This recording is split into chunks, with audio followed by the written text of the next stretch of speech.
My name is Moira Wong. I'm an orthodontist, and I'm here to talk to you about my interpretation of the title frisson.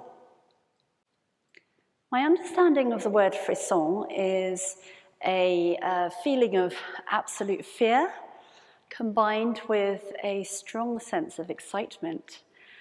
This title brought forward memories of my time working with the trauma team at the University of Pennsylvania in Philadelphia, where I was sent on an externship from the Royal London Hospital.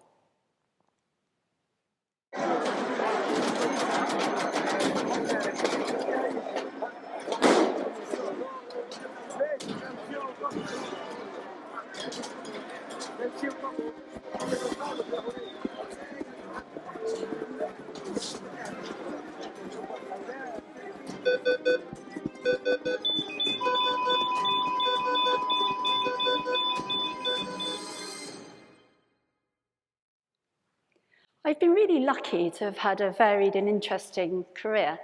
When I was at the University of Pennsylvania, I worked as part of the trauma team. We would receive multiple gunshot victims day after day, night after night. The mornings would start with a 7 a.m. breakfast meeting where we would sit around a table with all the members of the trauma team, working out and reviewing what to do with the patients received the night before. The experience was somewhat surreal. We'd all be around this big table. There'd be a plate piled with sugar-coated donuts. We'd be in a high-rise building, and here we would be picking each other's brains as to how to best manage these patients. On average, we would receive about 25 patients a night.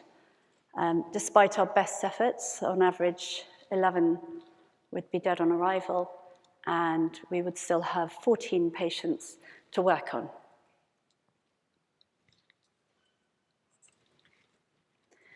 The Penstar helicopter ambulance would bring the patients in and land at the very top of the building. We would be notified of the arrival of a patient.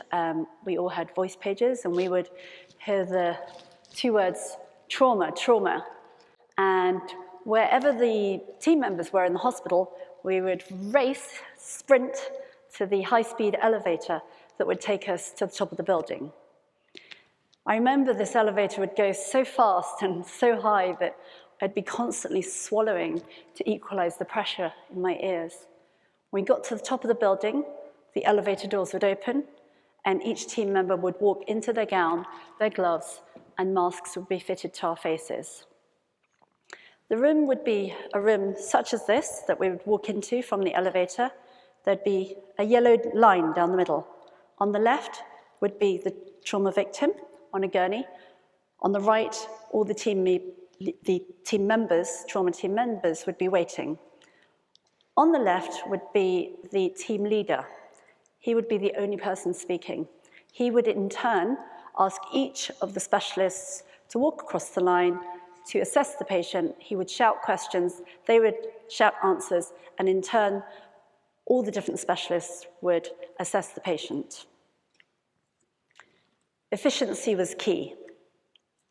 My heart would be pounding as I listened and watched and took in all the information that was being shouted out across the room as I tried to figure out what was happening with each patient. The full-body assessment would take about 15 minutes. It was really quick. And then after that, the patient would be rushed into the operating theatre where surgery would begin.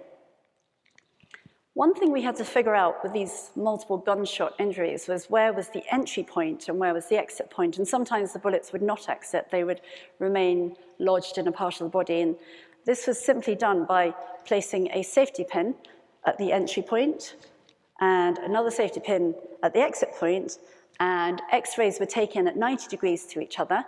And if you had a good knowledge of anatomy, you were able to figure out which essential organs the bullet might have gone through. The team leader would collate all this information and plan the surgery accordingly. I was the person that would assess the head and neck. Other team Members included nurses, radiographers, general surgeons, anaesthetists, orthopedics, and one of the team members that was a little bit unexpected was the priest. There was a priest that would run with us, and he was there to bless patients that sadly didn't make it, and he would also be around to counsel patients that did make it.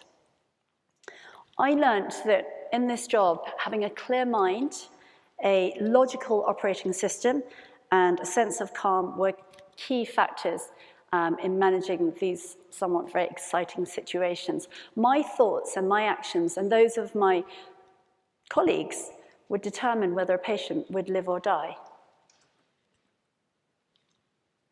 The golden hour is the first 60 minutes after a traumatic event, and the medical intervention that takes place significantly affects the outcome for the patients. The team leader that I worked with was this really quiet man. He was very calm, he was very religious. He used to take us on ward rounds and we would all follow him, and he almost seemed like he would glide across the floor. He seemed too amazing to be human. He not only worked at Philadelphia, running the trauma team, but he also was a person that would regulate the trauma centers across the United States. I have to say, I felt really honored. I thought it was an honor and a privilege to learn from this man and to witness how he operated. After my experience in the US, I returned to the UK, where I rotated through various hospital rotations as house officers, junior house officers in various specialties. I happened to be working at Mount Vernon and Watford Hospital when the Watford train crash happened, and I have to say my experience of trauma in the US really helped me that night when we spent the evening suturing faces until the early hours of the morning. I then reached a crossroads in my career where I had to make a decision as to which specialty training pathway I would follow. I was torn between training as a surgeon and training as an orthodontist. I spoke to my parents and I said, what do you think I should do? And they weren't very helpful because they said, we will support you in any decision you make.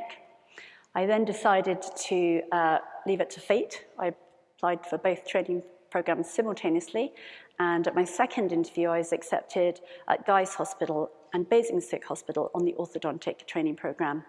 I was there for 3 years, and after that I followed a consultant training program at King's College Hospital and St George's Hospital for a further 2 years.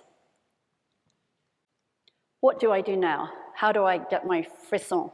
Well, I now work with patients with facial deformity, patients that see me undergo treatment usually 2.5 years, where they undergo orthodontic treatment and they have a surgical procedure to the bones of their face, to their jaws, to normalize their faces. I work on the FAB principle. That's where I look at achieving facial harmony, the F. The A is for the airway. We look at the posterior airways they're breathing, and B is the bite. We want them to have a good bite. The frisson that I have now is it's different. It's not the same as trauma, but it's certainly there. Every time I meet a new patient, I need to get to know the patient, understand how their deformity is affecting them, understand how they want to portray themselves in the world, and I need to ensure that the changes I make can meet their expectations and are realistic. Normalizing people's faces inevitably will result in changes how they look. Sometimes the changes are subtle, sometimes they're very significant. I have had patients that have looked so different before and after surgery that they have no longer been able to travel back to their countries using their existing passports. And the surgeon and I have had to sign papers with the lawyers to prove that this person is indeed the person that it says on their passport. Sleep apnea is a condition where the patient's airways are very narrow, and often when they sleep, they obstruct. This causes them to wake up with a sense of panic as they gasp for air. This is often associated with daytime fatigue. These patients can be mildly fatigued, just feel tired all the time. Some people are so fatigued that they can't hold down day jobs. Surgically advancing their jaws opens up their airways and allows them to breathe better, sleep better, and live a life free of the limitations of chronic fatigue. This is an example of a patient. You can see here the change in their bite before and after, and here are her facial changes. This young lady was born without a sternocleidomastoid mastoid muscle, which is a muscle that runs across here, and as she grew up, the other muscle caused the bones to be pulled towards the left, resulting in a facial asymmetry.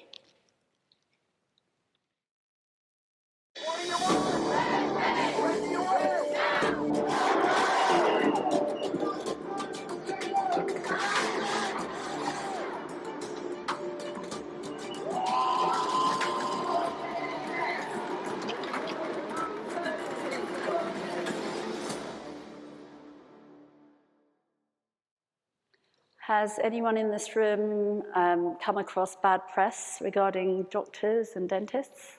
Show of hands. So I feel that medicine and dentistry have received an incredible amount of bad press over the last few years. Doctors went on strike, over 44 days of strike action, over a 180-day period, as they were arguing with the government over pay and working conditions. It's actually one of the longest disputes in the history of the NHS. Thankfully, an agreement was reached in July 2024 when the government agreed a 22% uplift in pay over a 2-year period, and this happened shortly after Labour won the election.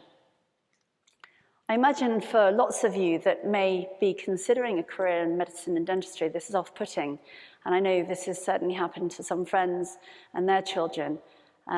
But I'd like you to focus on why we do this job.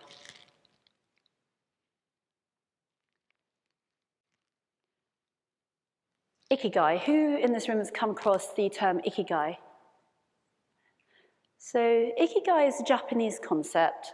It's a reason for being. It's what sense of purpose do we have in our lives, and a reason for living. It essentially encompasses 4 principles. If you can find something that you really enjoy, something that you're really good at, something that someone will pay you money to do, and something that will have a great impact on other people's lives, that's supposed to give us the 4 principles of fulfillment. I work on changing the faces of over 40 to 45 individuals a year, together with Professor Pete Hares, who's a consultant maxillofacial surgeon. Together, we carefully diagnose patients, treatment plan them, and execute the changes in their teeth and their jaws so that they can live their lives a little bit differently.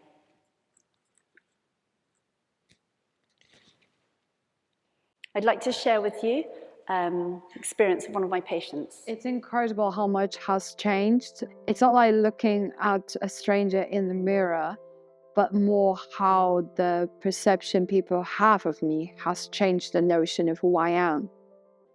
I feel immense gratitude towards Pete and Moira because without them, I couldn't have become the person I wanted to be.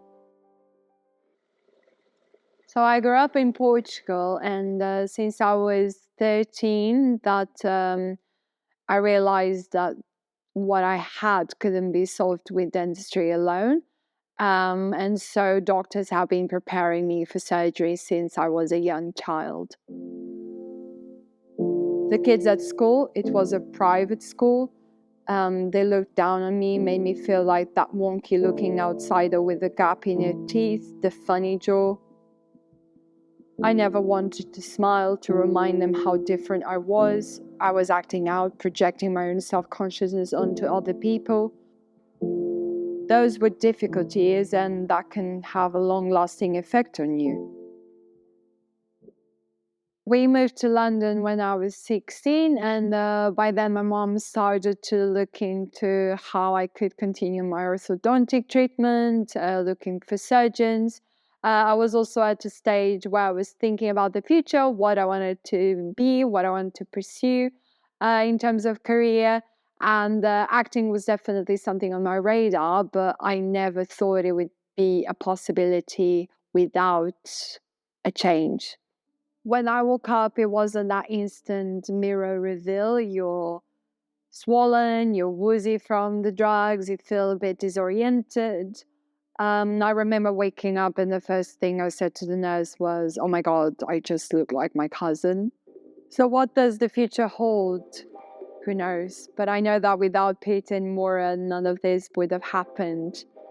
I still have work to do in terms of finding my way, improving myself, but I am in the right track. And I believe things will only get better from here. So now it's my turn to ask you guys, what subjects do you enjoy? What are you good at?